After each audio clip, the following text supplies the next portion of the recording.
పెద్దలకు అందరికీ నమస్తే. మేము కుండలు అమ్ముతున్నాం. ఈ ఊరు కుమ్మరోళ్ళం, చిలివేరి యాదగిరి భార్య అని నేను. ఈ ఊరు కుమ్మరోళ్ళం మేము. యుద్ధాలమ్మ 2 గుళ్ళ కాడ మేమే పూజార్లం. మేము మా కుండలు మా కుమ్మరోళ్ళే మన్ను బిస్కి మేము చేసుకొని 20 మంది ఉన్నాం. ఈ ఊళ్ళే కొట్టు ఏడ దొరికితే ఆడ మా ఊళ్ళు ఏడ చేస్తే అంత దూరం పోయి మేము తెచ్చుకొని అమ్ముకుంటున్నాం. అమ్ముకుంటుంటే బుడ్రాయి బజార్లో ఒక చేటు మా కుండలు అమ్ముతుంటే మాకు తెలిసి మేము పోయి ఏంది చేటు గారు మా కుండలు అమ్ముతున్నారు అని అంటే, మీరెవరే నాకు ఇంట్లోకి వచ్చిర్రు, మీరు ఎల్లురు నా ఇంట్లో నుంచి, ఎవరే మీరు, ఏందే ఏమే అని మాట్లాడేసరికి మాకు కోపం వచ్చి ఆడ 3 గడిగ ముందుంటే, సరే చేటు గారు మాట్లాడదాం, మా కులం కుండలు అమ్ముతుంది కాబట్టి మేము తీసుకొని పోతున్నామని మేమై తీసుకొస్తే ఆయన పోయి మా మీద కేసు పెట్టిండు. కేసు పెడితే సిఐ గారు పిలిపిస్తే పోయినాం.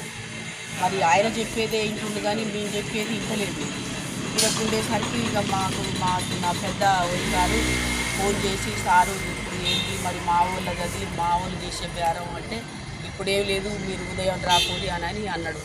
అంటే సరేలే అని వెళ్ళొచ్చినాక మళ్ళీ తెల్లారి మళ్ళీ కానిస్టేబుల్ వచ్చి రారమ్మ మరి సార్ పిలుస్తుండు, మరి ఆయన అప్లికేషన్ ఇచ్చిండు, మీరు వచ్చి సంతకం పెడుతురు రారి ఈ కేసు కొట్టేస్తామని వస్తే అదేంటి మేము సంతకాలు పెట్టేది ఏంటి, ఆయన కుండలు పని చేస్తే ఆయనకు మాకు పంచాయతీ ఉండదు, మేము ఆయన కాడికి వచ్చి ఎందుకు పెడతాం సంతకాలని మేము అంటున్నాం. ఆయన నేను అట్నే అమ్ముతా అంటుండు. ఇది ఎక్కడి ధర్మం? ఏ ఊళ్ళోనైనా మాకు మరి లేదు, మేము చేసే వస్తువులే అయ్యి, సరే ఏరే వాళ్ళు చేస్తే మేము వదులుకుంటాం, ఎవరైనా అమ్ముకోవచ్చు, అందరు చేస్తున్నారు, అన్ని కులాలు చేస్తున్నారు అని. మరి మా కుండలు ఎవరు చేస్తలేదు కదా, మేము అడిగిన దాంట్లో ఆడ న్యాయం లేదా, అన్యాయం ఏం కనపడుతుంది? సార్ కూడా మమ్మల్ని పట్టించుకోలేదు. మా పరిస్థితి ఏంది? మేము దేశం తిరిగి ఈడగాదు అడగదు ఆంధ్ర నుంచి తెచ్చి సలేంద్రాలకు కూడా మేము కొన్న రేటుకు ఇస్తున్నాం జనాలకు తాగాలి. మేము ఆ సంతకాలు పెడితే కేసు కొట్టేస్తాడట. మరి మేమేం పెట్టాలి సంతకాలు? మరి మా దాంట్లో కూడా సభ్యత్వాలు ఉన్నాయి. మరి మున్సిపాలిటీ ఆఫీసుకు పోయి నేను కుమ్మరోన్నే అని సంతకం సభ్యత్వం, పెళ్లి సామాన్ అమ్మితే ఎట్లా? అన్నీ అమ్మాలి. మాతోని పాటు ఎండల బుగ్గిల వానల ఆయన కూడా కూర్చోవాలి. మా బాధ ఏందో ఆయనకు తెలవాలి. ఏసీ రూములల్లో కూర్చొని ఆయన 39 అమ్ముకుంటుండు. మా కుండలు వదిలేయమంటే మమ్మల్ని ఇట్లా తిప్పల పెడుతుండు.